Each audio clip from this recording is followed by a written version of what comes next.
थाना रे हाजर हेले बॉबी इस्लाम अभिनेता मनोज मिश्र अभियोग आधार में द्वितीय थर पर चंद्रशेखरपुर थाना रे हाजर होती निर्देशक बॉबी इस्लाम हेले आसुना मनोज मिश्र मनोज को रांडीपुओ अनता कहवा थाना रे अभियोग करते मनोज आपस बुझामणा पुलिस उभय पक्ष को थाना को आसवाई कहते मनोज को जोगाजोग कर से आसुना एपटे मनोज ग्यांग धमकाउवा नहीं गतकाली दरगाह बजार थाना रे अभियोग करते बॉबी इस्लाम तेबे आज ए आरोप प्रत्यारोपर समाधान हो पारे बोली आशा करा मनोज आसी नथिबारु ताहा होई पारि नाही।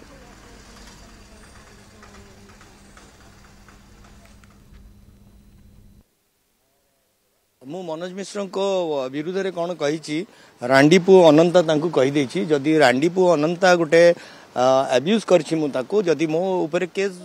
हबो तेबे मु अरेस्ट भी किछि असुविधा नहीं आ एटा मते नुहे एटा डायरेक्ट फकीरमोहन सेनापति को ऊपर आंगुली उठाई आ मते जो जेहेतु डका होता काली आसिली एवं मनोज मिश्र को भी डका होता से किंतु आसिलेनी काली मु कटकरू एटी आसी पहुँचली से आसिलेनी आज आमको डका 10:30 पर्यंत एवं आसी ना आम अपेक्षा कर।